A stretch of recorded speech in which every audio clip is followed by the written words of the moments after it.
Bonjour, bienvenue chez la maîtresse Pique-Nidouille. Aujourd'hui, nous allons voir les accords. Les accords, lors des dernières vidéos, je vous avais parlé de différentes classes de mots, la nature des mots. Nous avions vu le déterminant, nous avions vu les noms, noms propres et noms communs, ainsi que les adjectifs. Il existe d'autres classes de mots, comme les verbes, les pronoms personnels et d'autres encore. Alors, là, je te propose dans cette vidéo de comprendre pourquoi nous portons de l'importance à ces classes de mots. Ces classes de mots nous permettent, lors des dictées ou quand tu écris une lettre, un courrier, de réfléchir sur les accords à l'intérieur de la phrase. Donc je te propose d'écrire une phrase avec toi.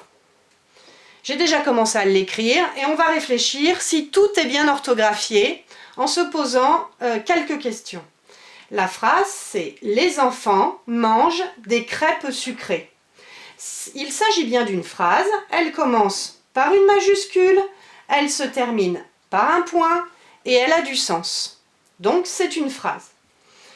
Quand j'écris une phrase, je l'écris comme je pense au début. Donc je fais une première écriture de la phrase, comme j'ai fait là.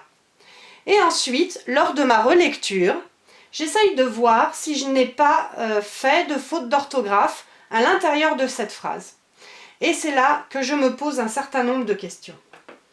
La première question à se poser, il faut rechercher le verbe.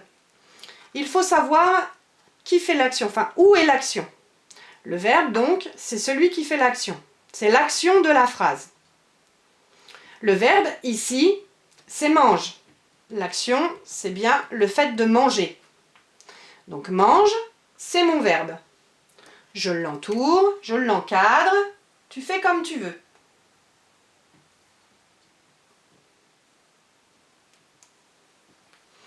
J'ai mon verbe.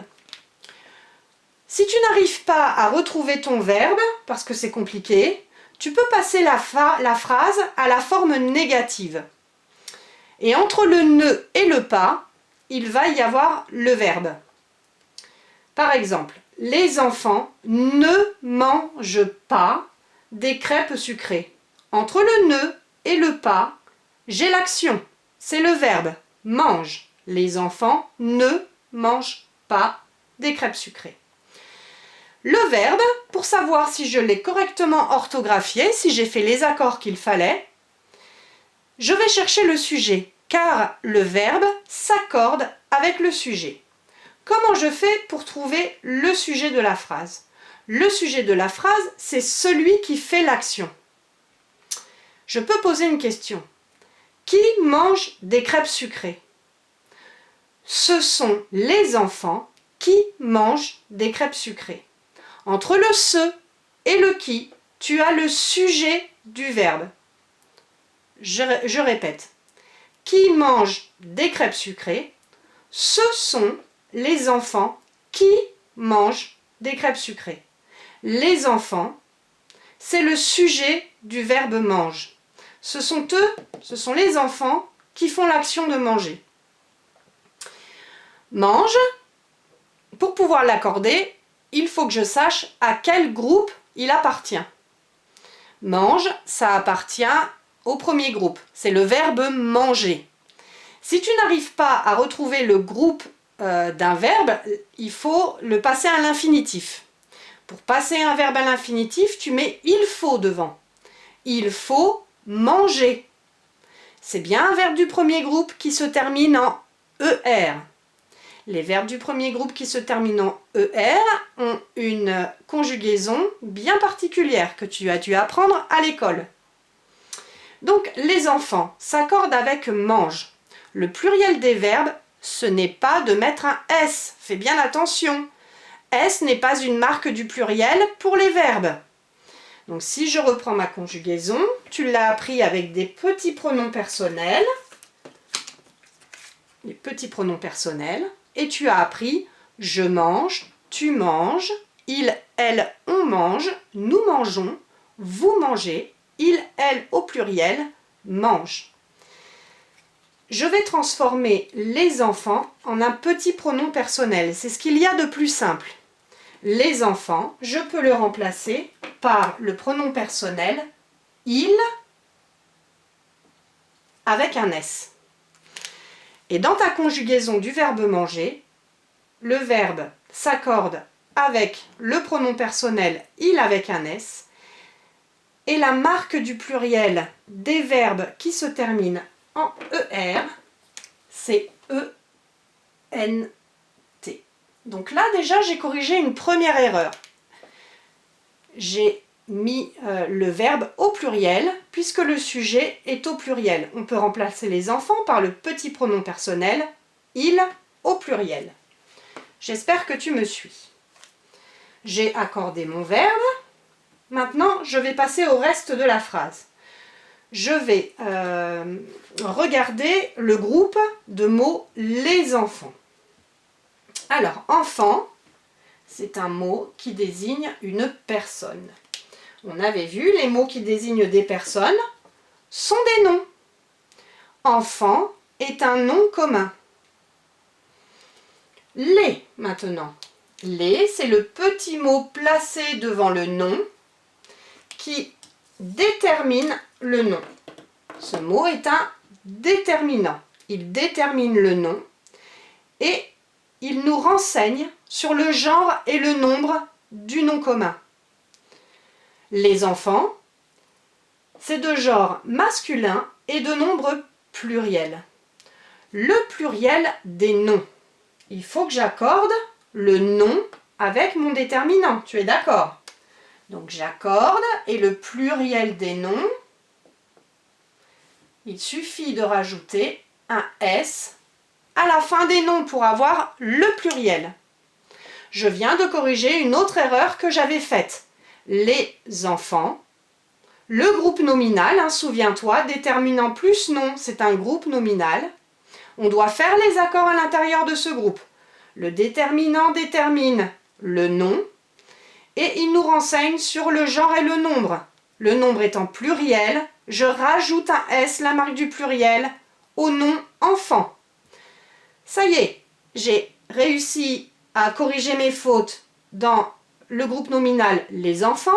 J'ai accordé mon verbe avec le sujet. Maintenant, je vais m'intéresser au dernier groupe de mots, des crêpes sucrées. Alors, des crêpes. Des crêpes, c'est un mot qui désigne un objet. Je peux donc dire que ce mot est un nom.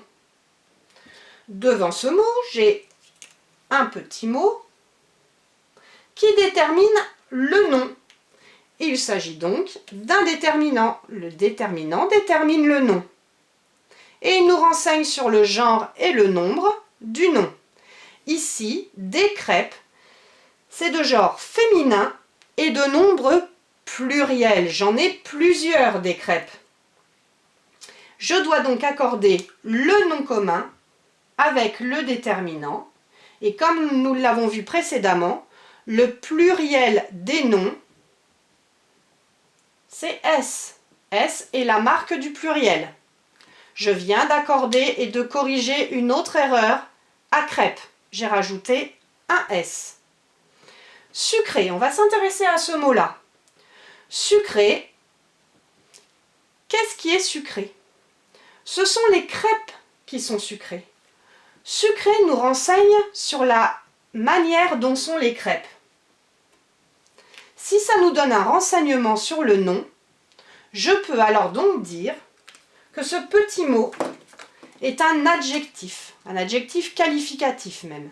Il qualifie le nom. Il nous donne des renseignements sur le nom. Comment sont les crêpes? Elles sont sucrées. Et souviens-toi, nous avions vu que dans un groupe nominal, nous avons un déterminant, un nom et un adjectif. Il s'agit donc d'un groupe nominal. Je dois faire les accords sur l'ensemble du groupe nominal. J'ai accordé crêpes et maintenant il faut que j'accorde sucré. Nous avons dit que des crêpes, c'était de genre féminin. Je dois donc ajouter un E pour pour la marque du féminin. Des crêpes sucrées. Féminin, je rajoute un E. Mais je n'ai pas qu'une seule crêpe, j'en ai plusieurs. C'est du pluriel. Je mets aussi la marque du pluriel à sucré. Ce sont toutes les crêpes qui sont sucrées. J'accorde donc sucré avec le reste du groupe nominal, qui est au féminin pluriel, et je rajoute un E et un S. Nous avons réussi à corriger l'ensemble des erreurs que nous avions faites, que j'avais faites en tout cas. J'espère que tu as compris cette leçon et je te dis à bientôt.